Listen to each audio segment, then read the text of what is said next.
الذين آمنوا اتقوا الله حق تقاته ولا تموتن إلا وأنتم مسلمون يا أيها الناس اتقوا ربكم الذي خلقكم من نفس واحدة وخلق منها زوجها وبث منهما رجالا كثيرا ونساء واتقوا الله الذي تساءلون به والأرحام إن الله كان عليكم رقيبا يا أيها الذين آمنوا اتقوا الله وقولوا قولا سديدا يصلح لكم أعمالكم ويغفر لكم ذنوبكم ومن يطع الله ورسوله فقد فاز فوزا عظيما أما بعد إن خير الكلام كلام الله وخير الهدي هدي محمد صلى الله عليه وسلم وإن شر الأمور محدثاتها وكل محدثة بدعة وكل بدعة ضلالة وكل ضلالة في النار أما بعد.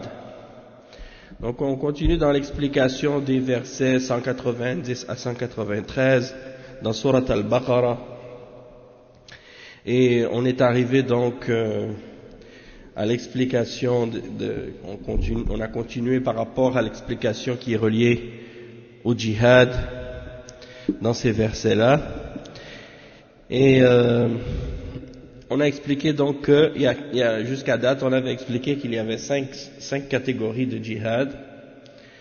Djihad al-nafs, djihad contre son âme. Après, on a mentionné djihad al-shayatin, le djihad contre les diables, contre les shayatin. Ensuite, on a mentionné le djihad contre les munafiqin. Ensuite, on a mentionné le djihad contre les kuffars, donc ça, je pense que ça fait les 5. Jihad al-nafs, jihad al-shaytan, jihad al-usat, les pécheurs, c'est ça donc.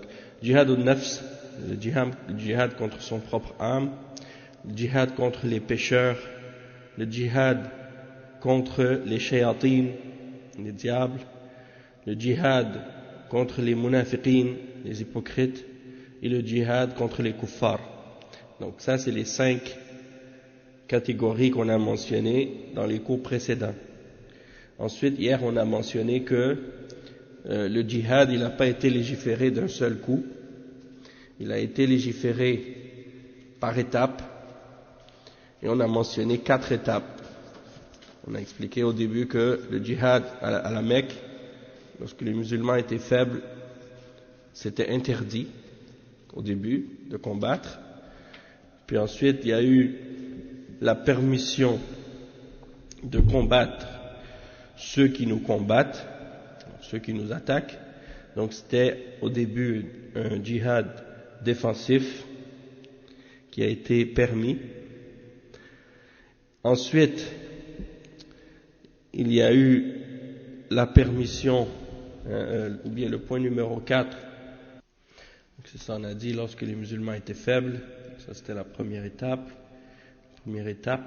Ensuite, Allah subhanahu wa ta'ala a permis aux croyants de se défendre lorsqu'ils étaient opprimés. La troisième étape, c'est de combattre ceux qui les combattent et de s'abstenir de combattre ceux qui ne les attaquent pas.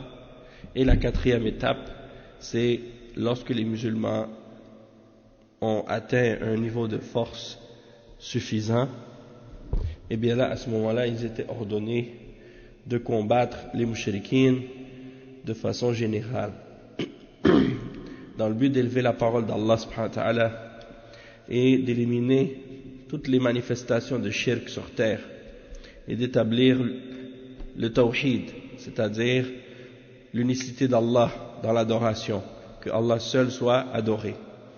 Le cheikh il dit ensuite, on est arrivé à la suite du verset, l'explication de la suite du verset. وَقَاتِلُوا فِي سَبِيلِ اللَّهِ الَّذِينَ يُقَاتِلُونَكُمْ وَلَا تَعْتَدُوا إِنَّ اللَّهَ لَا يُحِبُّ الْمُعْتَدِينَ. Et combattez dans le sentier d'Allah ceux qui vous combattent et ne transgressez pas. Certes, Allah n'aime pas les transgresseurs. Puis il mentionne ensuite وَاقْتُلُوهُمْ حَيْثُ ثَقِفْتُمُوهُمْ وأخرجوهم من حيث أخرجوكم والفتنة أشد من القتل ولا تقاتلوهم عند المسجد الحرام حتى يقاتلوكم فيه فإن قاتلوكم فاقتلوهم كذلك جزاء الكافرين فإن انتهوا فإن الله غفور رحيم وقاتلوهم حتى لا تكون فتنة ويكون الدين لله فإن انتهوا فلا عدوان إلا على الظالمين. Donc dans ces versets-là, lorsque Allah subhanahu wa ta'ala dit « Et tuez-les où que vous les rencontriez, et chassez-les d'où ils vous ont chassés », et ça c'est des versets qui parlent, bien entendu, de la guerre, du combat, du djihad. Et c'est pas, bien entendu, tous les mushrikines, sans exception, dans le sens que c'est les combattants, ceux d'entre eux qui opposent l'islam, ceux d'entre eux qui opposent l'islam et qui empêchent les gens d'entrer dans l'islam et d'entendre le message de l'islam. Donc eux, ils sont combattus. Tandis que les civils, ceux qui ne prennent pas part au combat, qui ne portent pas d'armes, et ceux qui, par exemple les autres, parmi les civils, femmes, enfants et vieillards et autres, ceux-là non plus, ils ne sont pas touchés par cela. Donc, le cheikh il explique ensuite la partie du verset où Allah subhanahu wa ta'ala dit وَيَكُونَ الدِّينُ لِلَّهِ وَيَكُونَ الدِّينُ لِلَّهِ وفي الآية الأخرى وَيَكُونَ الدِّينُ كُلُّهُ لِلَّهِ وهذا هو القصد من الجهاد في سبيل الله. ليس القصد من الجهاد في سبيل الله أخذ الأموال أو الغنائم أو الاستيلاء على بلاد الكفار وإنما القصد هو إعلاء كلمة الله وأن لا يعبد إلا الله وحده لا شريك له وأن يكون دين الله أو وأن يكون دين الإسلام هو الظاهر في الأرض.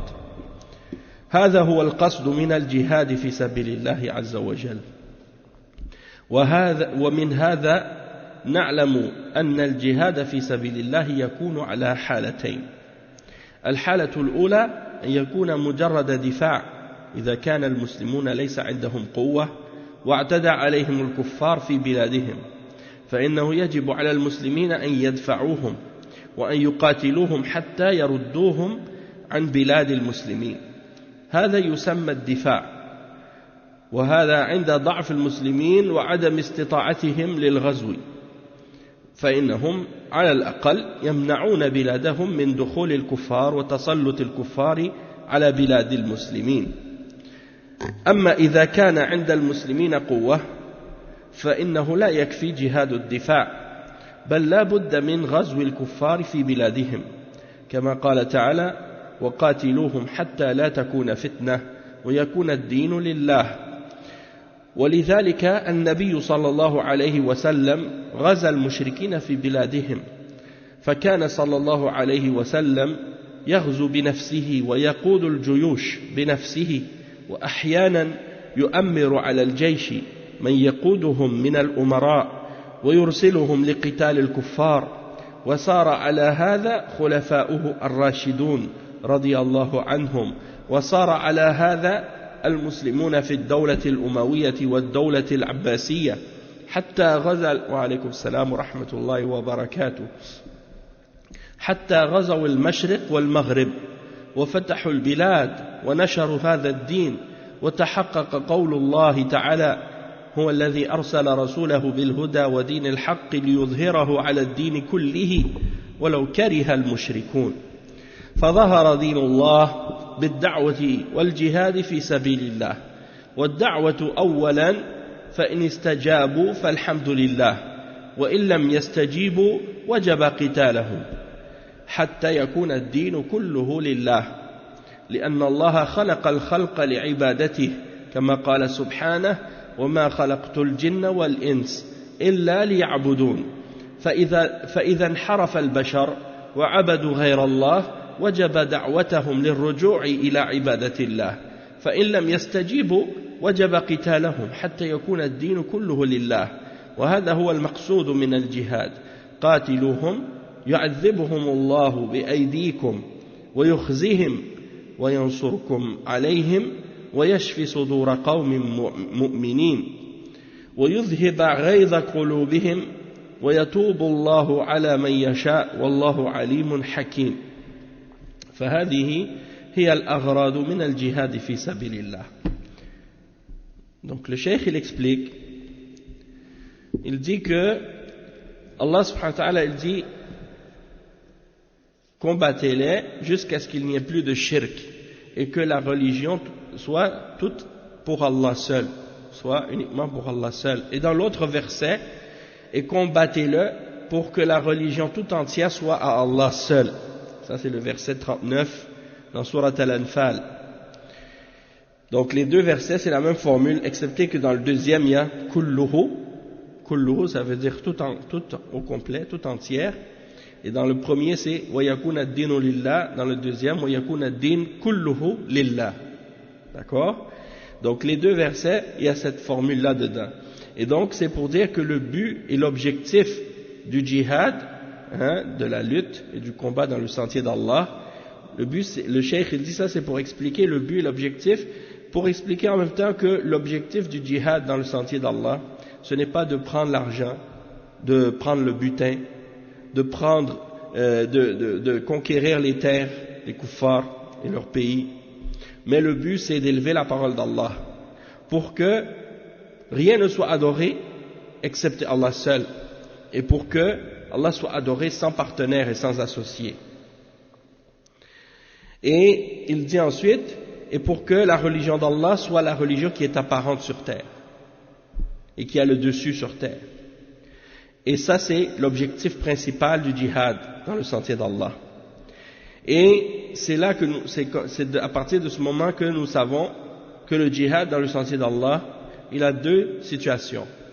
La première situation, c'est uniquement dans le but de défendre les musulmans lorsque les musulmans n'ont pas de force, lorsque les musulmans sont attaqués ou envahis par des kuffars. Par exemple, il y a des kuffars qui veulent entrer à l'intérieur des frontières des pays musulmans et attaquer les musulmans.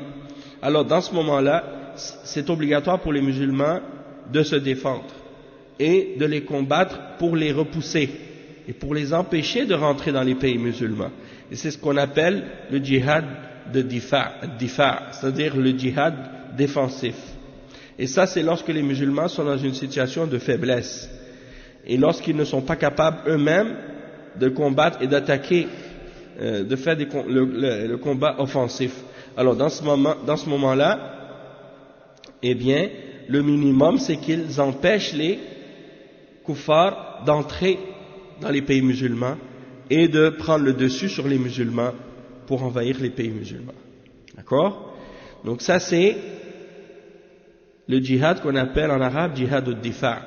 Et il y en a parmi les modernistes à notre époque, certains musulmans qui ont des complexes d'infériorité par rapport à l'Occident, et quand on parle de djihad, ils disent non, le djihad c'est seulement défensif, il n'y a pas de djihad offensif. Et ça c'est faux, c'est un mensonge contre l'islam, et c'est un mensonge contre le Coran et contre la Sunna, parce que le djihad dans l'islam, il n'est pas seulement défensif, il est défensif parfois lorsque c'est une situation, comme on l'a dit, les musulmans lorsqu'ils n'ont pas de force et qu'ils sont attaqués par l'extérieur, donc ils se défendent.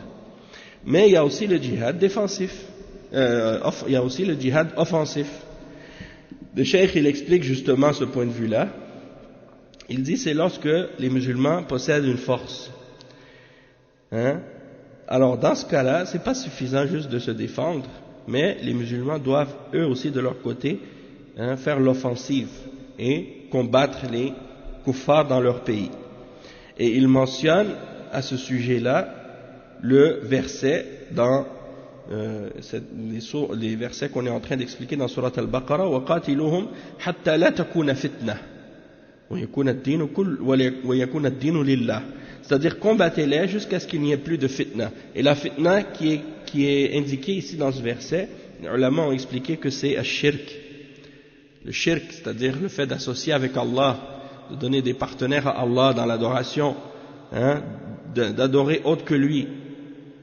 Donc tous ceux qui adorent autre que Allah parmi les idoles, parmi les statues, parmi les hommes, parmi les animaux, parmi les djinns, parmi les statues, parmi les étoiles, parmi les astres, ou peu importe qu'est-ce qu'ils adorent en dehors d'Allah, hein, tant qu'il y a des gens sur terre qui adorent autre que Allah, il est obligatoire aux musulmans de combattre pour que la religion tout entière soit à Allah seul et que rien ne soit adoré excepté Allah subhanahu wa ta'ala. Donc le cheikh il dit que Allah subhanahu wa ta'ala, donc il dit Allah, il mentionne dans le verset, et combattez-les jusqu'à ce qu'il n'y ait plus de shirk et que la religion soit pour Allah seul. Et il dit que le prophète sallallahu alayhi wa sallam, c'est pour cette raison-là que lui-même il a combattu les mushrikines dans leur pays, dans leur contrée. Il est parti lui-même avec son armée, hein, avec ses armées, et il a combattu les mushrikines. Parfois il était lui-même à la tête de l'armée, ou parfois il envoyait des régiments avec des gens à leur tête, des hommes à leur tête pour attaquer les mushrikines et pour combattre les kuffars. Et c'est cette voie-là que les khulafa ar-rashidin, les successeurs bien guidés du prophète sallallahu alayhi wa sallam, c'est cette voie-là qu'ils ont suivie après la mort du prophète sallallahu alayhi wa sallam.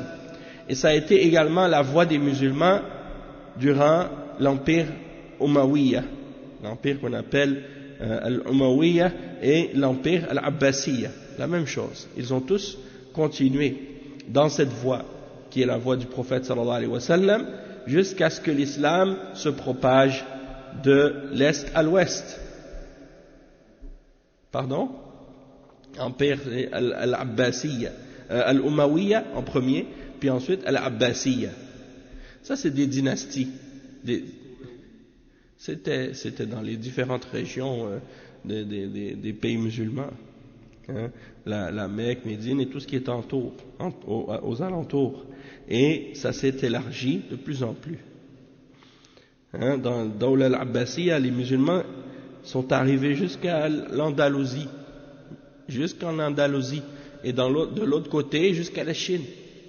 Donc l'islam s'est propagé vraiment partout, hein, au nord, au sud, à l'est et à l'ouest. Donc les musulmans ont élargi les frontières du pays de l'islam, et ils ont fait des conquêtes et ils ont propagé la religion d'Allah. Et c'est ainsi qu'ils ont réalisé la parole d'Allah dans le verset 33 dans Surat Tawbah, dans lequel Allah subhanahu wa ta'ala dit: c'est lui qui a envoyé son messager avec la guidance et la religion de vérité pour qu'elle ait le dessus sur toute autre religion, même si cela déplaît aux idolâtres, aux mushrikins. Et donc la religion d'Allah subhanahu wa ta'ala a pris le dessus sur terre par la da'wa, l'invitation, et par le djihad, le combat. Donc ces deux choses-là sont deux choses qui vont ensemble.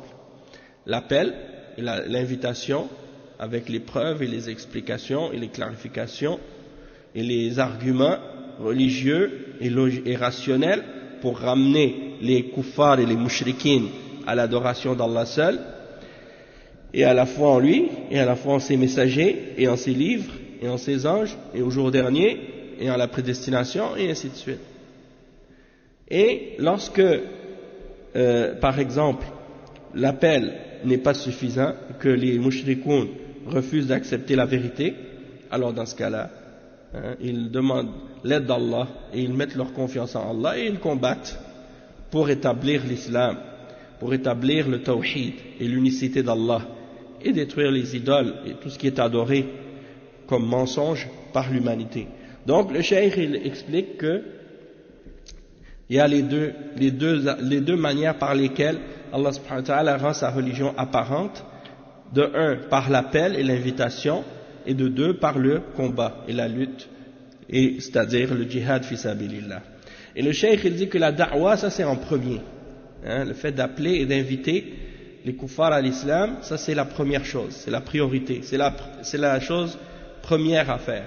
Et s'ils acceptent de l'islam, alhamdulillah, mais s'ils refusent, alors il est obligatoire dans ce cas-là pour les musulmans de combattre jusqu'à ce que la religion soit tout entière pour Allah. Mais le cheikh il explique que Allah subhanahu wa ta'ala a créé la création dans le but qu'il soit adoré. Il a créé les créatures pour qu'ils l'adorent. Dans le verset 56 dans Surat Al-Dhariyat, وَمَا خَلَقْتُ الْجِنَّ وَالْإِنسَ إِلَّا لِيَعْبُدُونَ.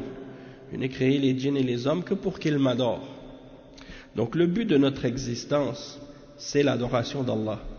Donc lorsque des êtres humains ont dévié du but de leur existence et qu'ils ont adoré autre que Allah, il est obligatoire de les inviter à revenir à l'adoration d'Allah. Et s'ils refusent d'accepter l'invitation, alors il est obligatoire de les combattre jusqu'à ce que la religion soit entièrement à Allah seul. Et ça c'est l'objectif et le but du djihad.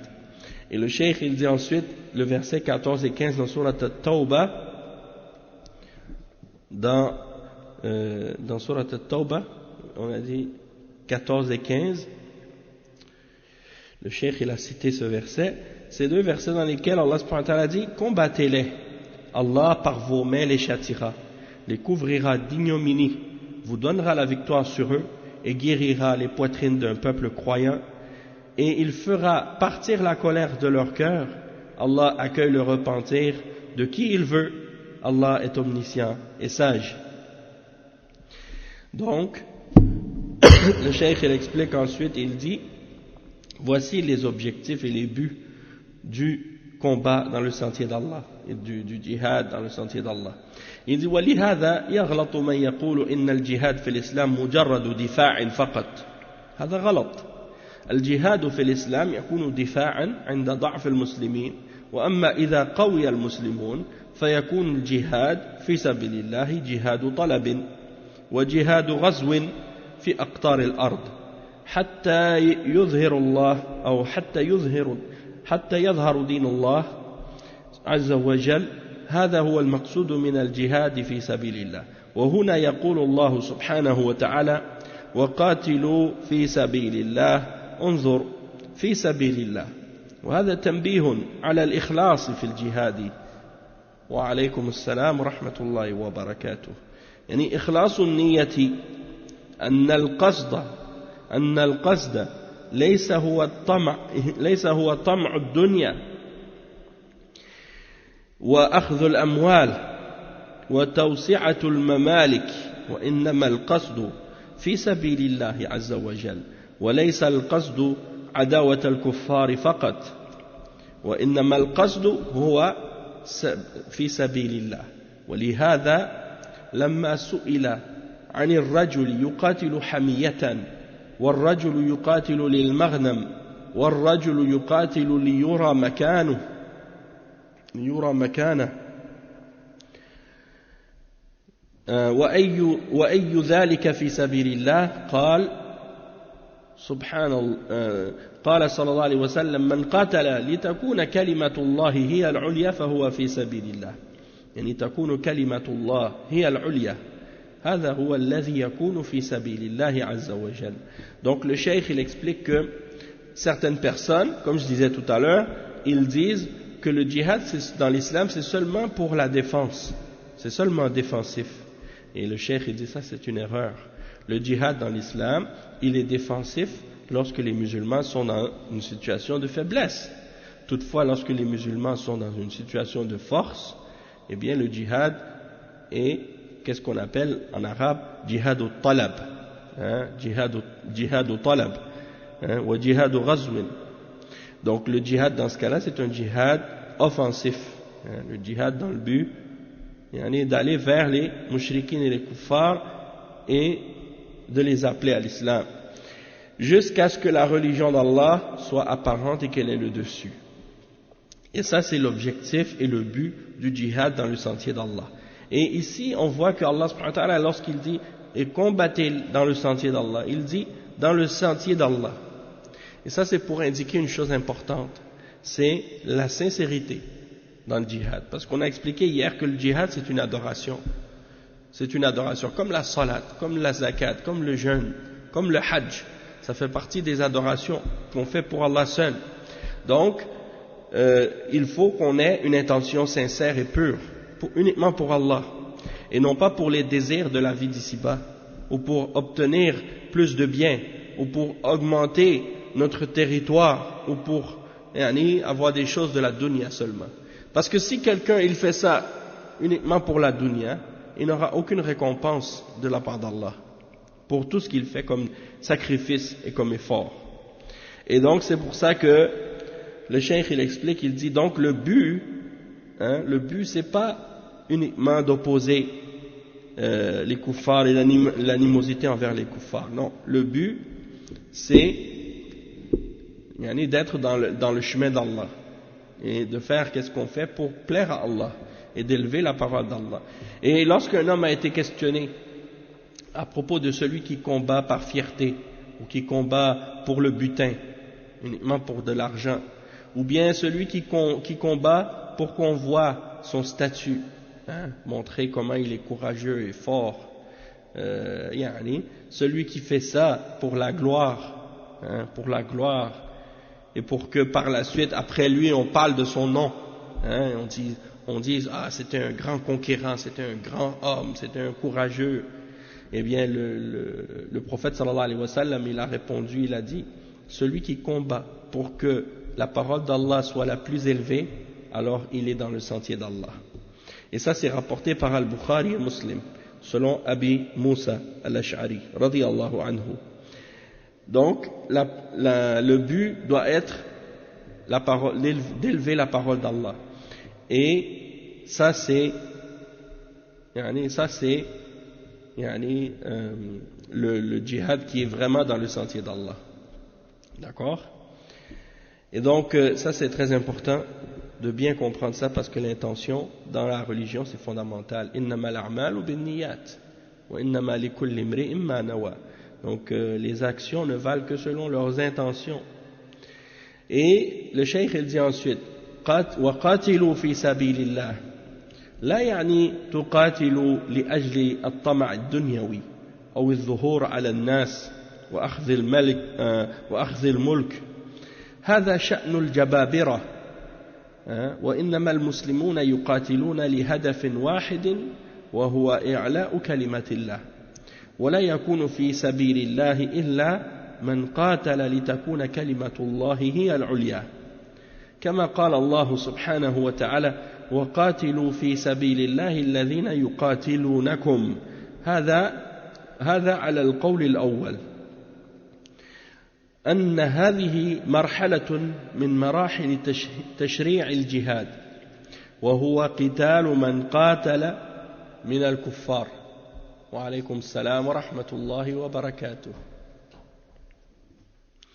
والكف عن من لم يقاتل، هذا هو الذي ذكره ابن القيم رحمه الله في زاد المعاد. Donc le cheikh il dit, et lorsque Allah il dit dans le verset et combattez dans le sentier d'Allah, c'est-à-dire ne les combattez pas pour les choses de la vie d'ici-bas seulement, pour l'argent ou pour la fierté ou pour vous montrer devant les gens ou pour prendre leurs biens. Ceux qui font ça c'est les tyrans, c'est les gens injustes qui veulent juste avoir plus sur la terre. Il y a beaucoup de peuples comme ça qui ont été des grandes puissances dans le monde, mais ils ont fait ça uniquement pour écraser les autres, pour leur enlever qu'est-ce qu'ils possèdent, pour détruire tout ce qu'ils ont construit.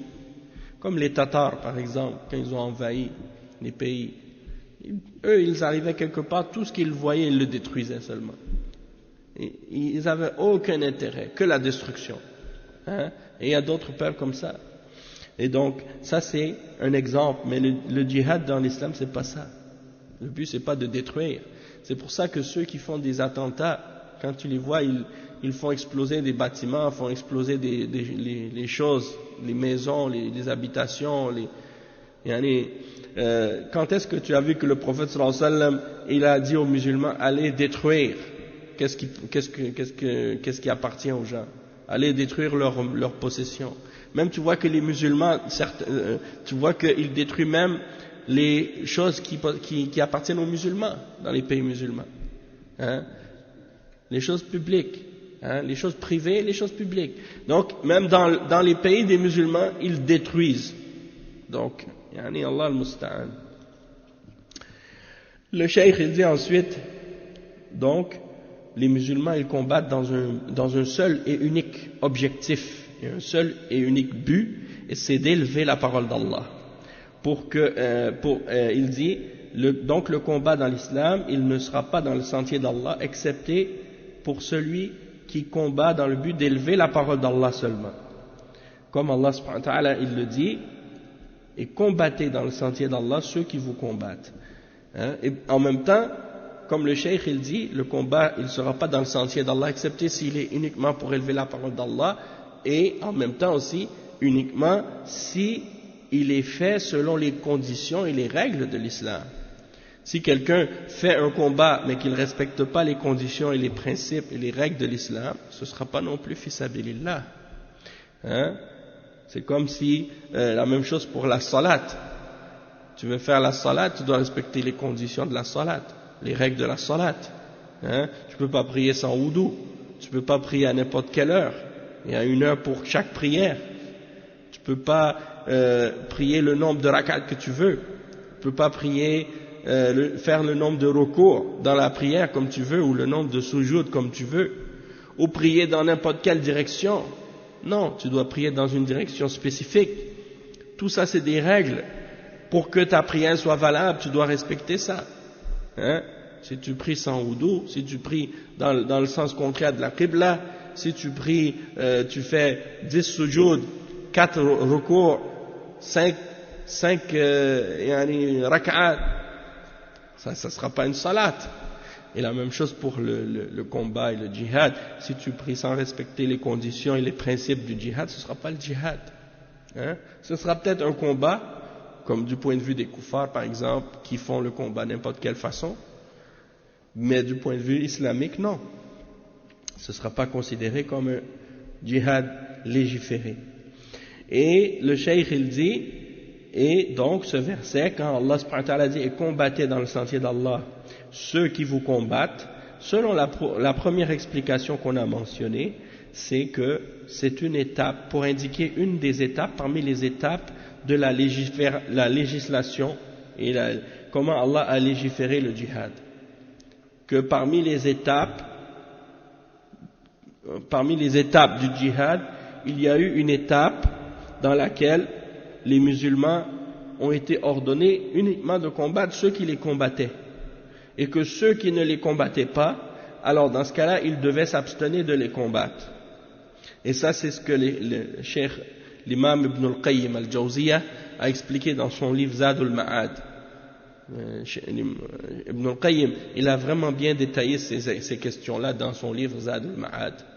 Le cheikh il dit ensuite, والمعنى الثاني قال بعض المفسرين الذين يقاتلونكم معناه أن الكفار لو تركتموهم قاتلوكم ولو تركتم الكفار ولم تقاتلوهم هم يقاتلونكم قال تعالى ولا يزالون يقاتلونكم حتى يردوكم عن دينكم إن استطاعوا فهذا شأن الكفار لو ما قاتلهم المسلمون قاتلوهم المسلمين وهذا واقع كما ترون الآن لما ترك المسلمون الجهاد في سبيل الله تسلط عليهم الكفار فصاروا يقاتلونهم ويستولون على بلادهم ويسخرونهم في خدمتهم وأعمالهم ويستذلون المسلمين فلا عز للمسلمين ولا قمع للكفار إلا بالجهاد في سبيل الله وقاتلوا في سبيل الله الذين يقاتلونكم قالوا هذا بيان لأن الكفار سجيتهم ونفسيتهم أنهم يتعطشون إلى قتال المسلمين دائما وأبدا فلا بد أن المسلمين يقاتلونهم كما كفا لشرهم وَرَدًّا لِبَأْسِهِمْ. Donc le cheikh il explique que la deuxième signification que les ulama ont mentionné parmi les savants de tafsir au sujet de ce verset-là, c'est qu'ils ont dit que lorsque Allah subhanahu wa ta'ala dit ceux qui vous combattent, c'est-à-dire combattez ceux qui vous combattent, cela signifie quoi? Cela signifie que les kuffars, si vous ne les combattez pas, eux, eh bien eux ils vont vous combattre. Hein? Si vous ne les combattez pas vous, eux ils vont vous combattre. Et comme Allah il le mentionne dans le verset 217, dans Surat Al-Baqarah, on va voir ça, ce verset-là un peu plus tard, lorsqu'on va arriver à 217, Inch'Allah. Allah subhanahu wa ta'ala dit dans ce verset, et ils continueront toujours à vous combattre jusqu'à ce qu'ils puissent vous faire revenir de votre religion s'ils le peuvent. C'est-à-dire, ils vont continuer à vous combattre pour essayer de vous faire revenir à la mécréance et quitter l'islam s'ils le peuvent. Donc ça c'est la situation des kuffars, que si les musulmans ne les combattent pas, eh bien eux ils combattent les musulmans. Et ça c'est la réalité comme vous le voyez actuellement. Le cheikh il dit, comme vous le voyez maintenant. Il dit que lorsque les musulmans ont délaissé le djihad dans le sentier d'Allah, eh bien on voit que les kuffars eux ont réussi à prendre le dessus sur les musulmans. Et ça c'est des choses qu'on a vues depuis des siècles. Ça fait depuis quelques siècles maintenant que c'est commencé. Depuis, je me rappelle, j'avais lu un livre sur Napoléon, comment il est rentré en Égypte. Et il a pris des bateaux avec lui, puis il est rentré. Il a réussi à prendre l'Égypte comme ça. Et après, les autres puissances européennes se sont succédées, les unes après les autres, dans les différents pays musulmans. Puis ils les ont colonisés. Ils sont rentrés avec leurs armées. Et ils ont conquis les pays musulmans militairement. Donc la raison pour laquelle ils ont réussi à faire ça, c'est parce que les musulmans se sont affaiblis, se sont divisés, pour différentes raisons. Soit à cause des différentes bid'ah, des divisions au niveau de la croyance, au niveau des pratiques, à cause des différentes sectes qui ont commencé à proliférer, et les égarements qu'ils ont commencé à suivre, qui a causé des divisions entre les musulmans. Aussi l'amour de la dunya, le fait de s'attacher plus à la vie d'ici-bas qu'à l'au-delà, et à délaisser les obligations. Aussi le fait que les musulmans délaissent les préparations nécessaires, dans le sens que ils ont commencé à prendre à la légère les questions qui ont rapport avec la défense et le combat et l'armée. Ils ont délaissé, négligé ça. Et les kuffars, eux, pendant ce temps-là, ils ont continué à améliorer leur défense et améliorer leur armée, améliorer leur puissance militaire, jusqu'à ce qu'ils soient capables d'avoir confiance en leur force et d'être capables d'affronter les musulmans. Et c'est ainsi que petit à petit ils ont réussi à faire ce qu'ils ont fait dans les pays musulmans.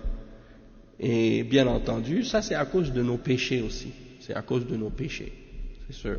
Parce qu'Allah subhanahu wa ta'ala, il dit dans le Coran, le verset il dit وَمَا أَصَابَكُم مِّن مُّصِيبَةٍ فَبِمَا كَسَبَتْ أَيْدِيكُم. Tout malheur qui vous touche, c'est à cause de ce que vos mains ont acquise. D'accord?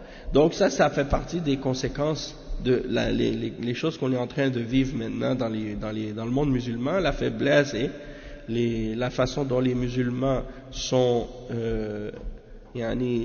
pris d'assaut par les kuffars et attaqués et combattus par les kuffars. Et bien tout ça c'est à cause des conséquences de nos péchés. Et le cheikh il dit donc les kuffars ont commencé à prendre le dessus sur les pays musulmans et à assujettir les musulmans et à utiliser les musulmans pour faire leur travail. Beaucoup de musulmans pendant les guerres mondiales, première guerre, deuxième guerre, ils ont pris des musulmans pour aller combattre leur guerre dans leur pays. On a vu ça. Donc tout ça c'est des exemples pour dire que lorsque les musulmans ont délaissé l'obligation que Allah leur a donnée de combattre, et que les responsables des musulmans ont délaissé leurs devoirs et leurs responsabilités sur ces questions-là, eh bien c'est là que les kuffars ont réussi à prendre le dessus sur les musulmans. Et il dit donc, lorsque Allah subhanahu wa ta'ala dit combattez dans le sentier d'Allah ceux qui vous combattent, les ulama de tafsir ont dit ceci est une clarification du fait que les kuffars, ça fait partie de leur habitude, de leur désir, de leur esprit de vouloir et d'avoir toujours soif de combattre les musulmans. Et donc, pour repousser le mal et repousser le tort qui vient de la part des mouchriquins et des kuffars, il faut que les musulmans les combattent aussi. Le cheikh il dit ensuite الذين يقاتلونكم ثم قال يعني يقاتلوا في سبيل الله الذين يقاتلونكم ثم قال ولا تعتدوا إن الله لا يحب المعتدين. الاعتداء في القتال ما هو؟ الاعتداء في القتال هو أن يقتل من لا يستحق القتل من الكفار، فهناك النساء من الكفار لا يقتلن، والمرأة لا تقتل، وهناك الصبيان أولاد الكفار هؤلاء لا يقتلون، وهناك الشيوخ الكبار الشيخ الهرم من الكفار هذا لا يقتل، لأنه ليس منه شر على المسلمين، وإنما شره قاصر على نفسه، وإنما يقاتل الأقوياء من الكفار الذين لو تركهم المسلمون غزوا المسلمين في بلادهم. أما من لا شأن له بالقتال ولا يخاف منه فهذا لا يقتل، كالنساء والصبيان والشيوخ والرهبان الذين تفرغوا للعبادة في الصوامع، فهؤلاء لا يقتلون، وإنما يضرب عليهم الرق إذا استولى المسلمون عليهم، ويجعلونهم أرقاء مملوكين للمسلمين. فمن قتل أحدا من هؤلاء فهو من العدوان، فهذا من العدوان.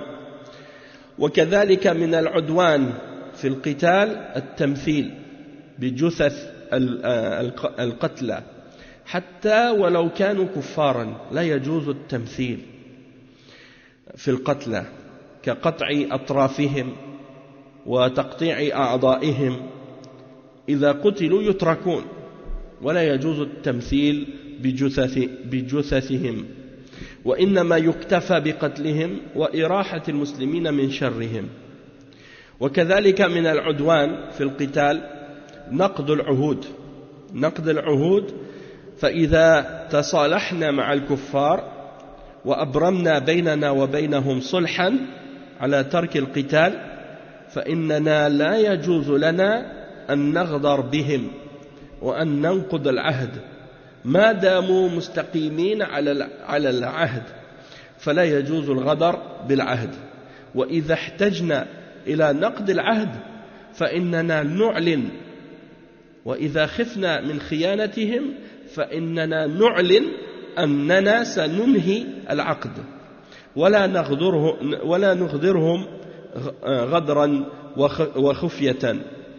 قال تعالى: وإما تخافن من قوم خيانة فانبذ إليهم على سواء إن الله لا يحب الخائنين. والنبي صلى الله عليه وسلم يقول لصاحبه: اغزوا بسم الله وفي سبيل الله، قاتلوا من كفر بالله، اغزوا ولا تغلوا ولا تغدروا ولا تمثلوا ولا تقتلوا وليدا. وهذا هو العدوان. ولهذا قال: ولا تعتدوا، يعني في قتال الكفار، إن الله لا يحب المعتدين. فهذا فيه وصف الله عز وجل بالمحبة، وأنه يحب الصالحين ويحب الأوفياء ويحب الموفين بالعهود، ويبغض المعتدين الذين يعتدون حدود الله سبحانه وتعالى في القتال وغيره. Donc le cheikh explique ensuite il dit: et combattez ceux qui vous combattent, combattez dans le sentier d'Allah ceux qui vous combattent. Puis il dit ensuite: et ne transgressez pas. Certes, Allah n'aime pas les transgresseurs. Et la transgression dans le combat, qu'est-ce que c'est? Il dit la transgression dans le combat, c'est que soit tué celui qui ne mérite pas d'être tué parmi les kuffars. Donc il y a des femmes parmi les kuffars, elles ne doivent pas être tuées. La femme, elle ne doit pas être tuée dans le combat. De même que les enfants des kuffars, ceux-là ne sont pas tués également. De même que les personnes âgées parmi les kuffars, ils ne sont pas tués aussi. Parce que on n'anticipe pas de mal de la part de ces catégories-là contre les musulmans. Leur mal se limite à eux-mêmes. Mais ceux qui sont combattus parmi les kuffars sont uniquement ceux qui sont forts parmi eux, et que si on les laisse, ils vont eux par la suite attaquer les musulmans dans leur pays. Et donc, en ce qui concerne donc celui qui n'est pas concerné par le combat ou qui ne fait pas partie des combattants, les civils de façon générale, eh bien on n'a pas à craindre de leur part puisqu'ils ne combattent pas. Et donc on ne doit pas les tuer, ni les femmes, ni les enfants, ni les personnes âgées, ni les moines, ceux qui se limitent uniquement à l'adoration dans leur monastère, ils ne sont pas tués également. Mais ils seront pris comme prisonniers et esclaves pour les musulmans lorsque les musulmans auront le dessus sur eux. Ils vont être pris comme esclaves pour les musulmans. Donc celui qui tue un d'entre eux, il a commis la transgression. Celui qui tue un d'entre eux, il a commis la transgression.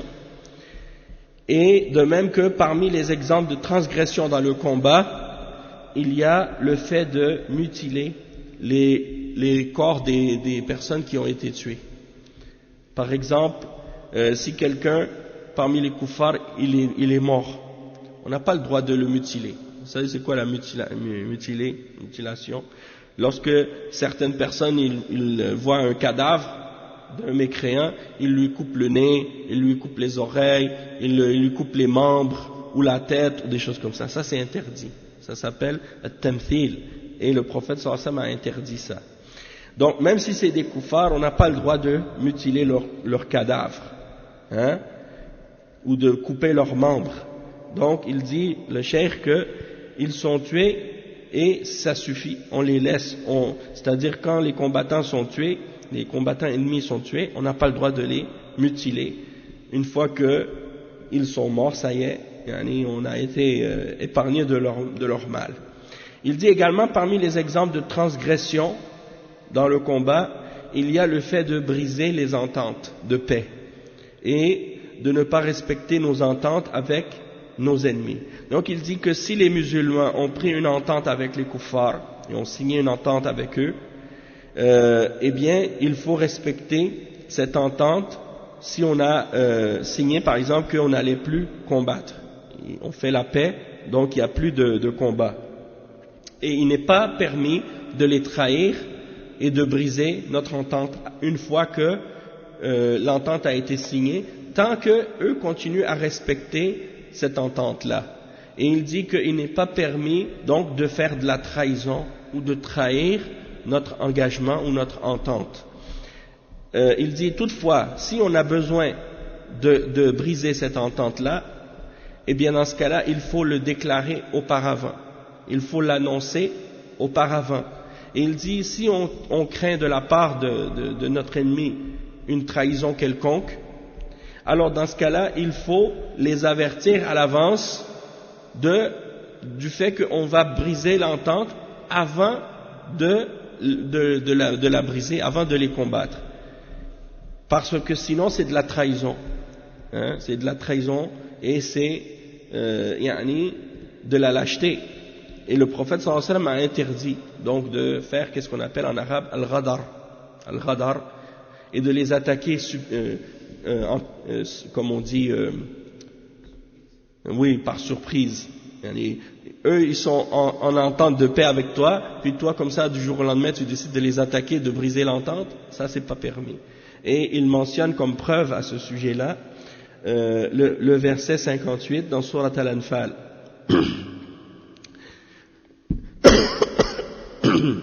dans lequel Allah subhanahu wa ta'ala dit Ce qui signifie, et si jamais tu crains vraiment une trahison de la part d'un peuple, dénonce alors le pacte que tu as conclu avec eux d'une façon franche et loyale, car Allah n'aime pas les traîtres. Donc ça veut dire que avant de les attaquer, tu leur annonces à l'avance que l'entente va être brisée. Et c'est comme ce qui est mentionné au début de Surat At-Tawbah, Surat Tawbah dans le Coran. Attends, je vais vous montrer le verset. Je crois que c'est même le premier ou le deuxième verset. Non, le premier et le deuxième, lorsque Allah subhanahu wa ta'ala dit bara'atun min Allah wa rasulihi ila alladhina ahadtum min al-mushrikin fasihu fil ardi arba'ata ashhurin wa'lamu annakum ghayru mu'jizillah wa anna Allah mukhzil kafirin wa adhanu min Allah wa rasulihi ila an-nas yawm al-hajj al-akbar anna Allah bari'un min al-mushrikin wa rasuluhu. Puis après dans le verset suivant, le verset 4, إلا الذين عاهدتم من المشركين ثم لم ينقصوكم شيئا ولم يظاهروا عليكم أحدا فأتموا إليهم عهدهم إلى مدتهم إن الله يحب المتقين. Donc dans ce verset-là, il annonce 4 mois à l'avance que en disant dans 4 mois l'entente qu'on avait avec vous, ça va être annulé. C'est-à-dire, il n'y aura plus d'entente à ce moment-là. On leur dit à l'avance pour qu'ils soient avertis. Ce ne sera pas comme une attaque surprise. Fambuz ilayhim ala sawa. En arabe, les ulama ils ont expliqué Fambuz ilayhim ala sawa, c'est-à-dire que par rapport à cette entente-là, vous allez être à égalité tous les deux. Parce que tous les deux, vous allez savoir quand est-ce que cette entente-là va terminer. Il n'y a pas un qui a un avantage sur l'autre parce qu'il attaque par surprise. Et c'est pour ça qu'on dit que ceux qui font des attaques terroristes aujourd'hui, c'est des traîtres en réalité. Parce qu'ils attaquent des gens, et entre ces musulmans-là et les koufars, il y a des ententes de paix qui ont été signées. Puis eux, du jour au lendemain, ils attaquent comme ça sans même avertir. Et ils n'attaquent pas des combattants, ils attaquent en plus des civils. Et ce n'est pas des peuples qui sont en guerre avec un pays musulman en particulier, de façon officielle. Donc, on dit que dans ce cas-là, ça c'est de la trahison, c'est de la lâcheté. Et le cheikh, il dit ensuite que le prophète sallallahu alayhi wa sallam, il dit dans le hadith, quand il a envoyé des régiments pour combattre, il leur disait combattez au nom d'Allah et dans le sentier d'Allah.